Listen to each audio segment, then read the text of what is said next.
Good morning. So I'll just give a big picture overview of where we are today with bedaquiline, or TMC 207, at Janssen. Let me figure technology out. Okay, there we are. I think I got it. Larry, watch your head there, I might laser you. So, bedaquiline went into full clinical development in 2004, and then Tibotec, which is now Janssen, decided to pursue an MDR development path, and people have asked why MDR. And several factors favored MDR development for us rather than sort of tackling both MDR and drug-sensitive TB. In part, we thought that the current standard of care for drug-sensitive TB was not that bad. It gives you very good treatment response rates. It's long, 6 months is long. And a lot of drugs have to be taken by the patients. But nonetheless, when patients do take those medications faithfully, to the extent possible, the outcomes are pretty good. But when one looks at MDR-TB, the outcomes are not as good, even under the best of circumstances, both from a programmatic standpoint, an economic standpoint.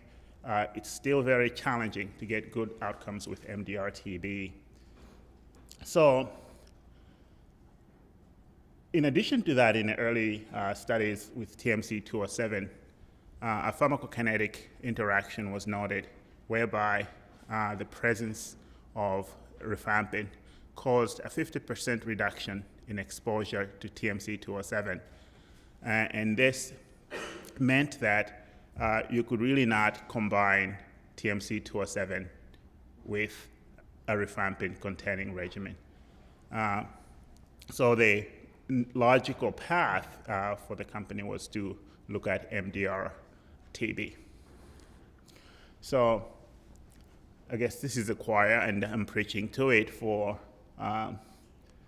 the latter part of the slide, that there is indeed a greater medical need for the treatment of MDR-TB and its subsets. And those of you who do MDR-TB work can understand the financial burden that treatment of MDR, and particularly of its subsets, one of which has the name XDR, can be burdensome to TB programs. So this is a schematic of TMC 207's development program. The non-clinical studies started back in 2004 and are actually ongoing. There's a long-term toxicology study that's still ongoing with results expected next year. And we've conducted 11 phase 1 studies, dose-ranging studies, drug-drug interaction studies, a food effect study, which also showed a positive effect of food when TMC 207 is taken with food, that you see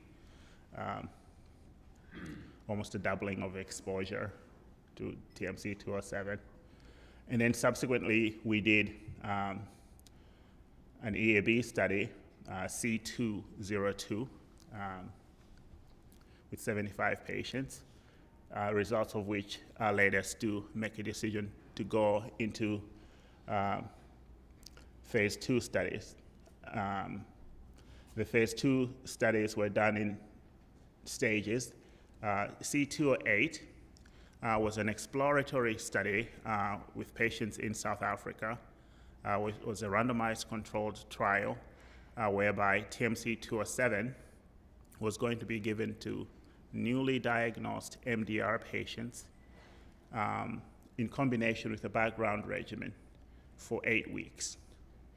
That study, the results were published in 2009 and did show a favorable treatment response as judged by time to sputum culture conversion and rates or proportions of sputum culture conversions at 8 weeks. That gave us impetus to go to the stage 2, which was a study, same design, newly diagnosed MDR-TB patients dosed with bedaquiline plus background versus placebo plus background. But in this case, bedaquiline was given for 24 weeks, and the primary endpoint was at 24 weeks, time to culture conversion and proportion of subjects converting their sputum cultures at 24 weeks. And results of that, what we're using as the pivotal study results to submit to the FDA. I'll talk about that later. So in summary, the results of that study was that the arm containing bedaquiline had a 33% faster conversion time compared to the arm containing placebo at 24 weeks, and 79% of patients in the bedaquiline arm converted their sputum cultures versus 58% in the placebo arm.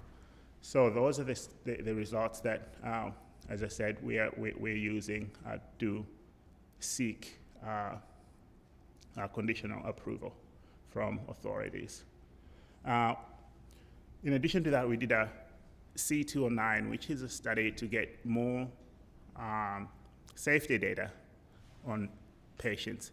In order to get more safety data, we broadened the study entry criteria in that we allowed patients with previously diagnosed TB, previously treated with second-line anti-TB medications. We included patients with XDR-TB, and we included with patients with the intermediate between MDR proper and XDR that people refer to as pre-XDR. So those with either just injectable resistance or fluoroquinolone resistance, but not both.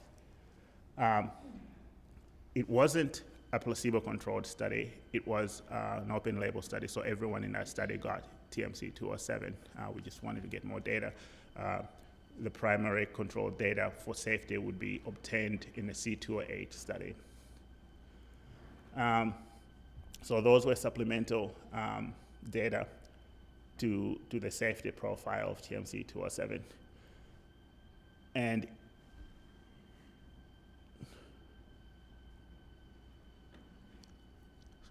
so I guess, spoke to this slide in detail in my previous slide as I was walking through.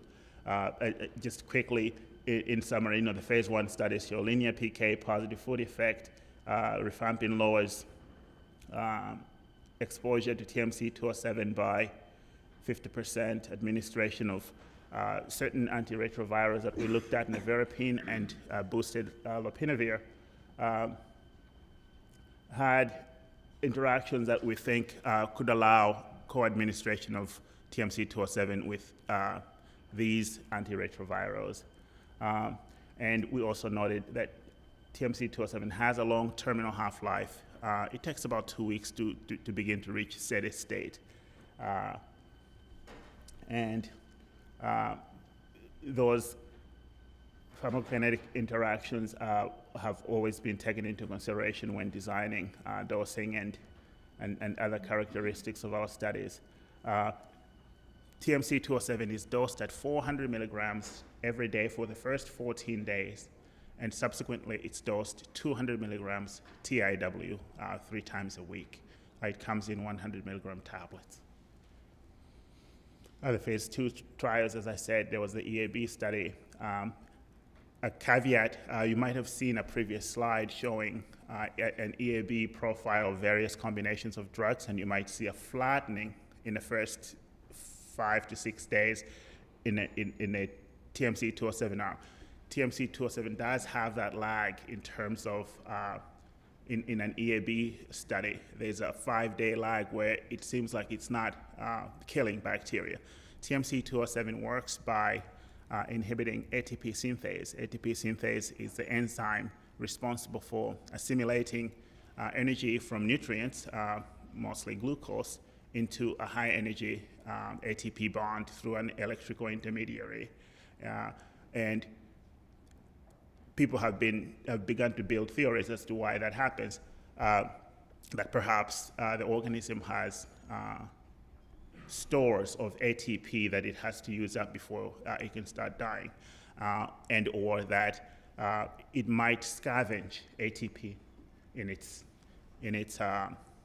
environment. And once its ability to use stored ATP and or to scavenge is surpassed by, it fails to reach the fact that it's no longer making ATP, it begins to die just as quickly. So, the objectives of MDR-TB development, the way we see it, is that, we need to have more effective treatments for MDR-TB. As I said at the beginning, the current treatment outcomes are not as robust as people would like them. They're harsh on patients. They're frustrating to their providers. We need to improve safety profile and tolerability of those regimens. And shorter treatments would definitely go a long way in addressing the financial burden that these treatments have and the emotional burden on patients, their providers, and their families. So we need to look into simplifying regimens, and we hope that TMC-207 would contribute to this profile.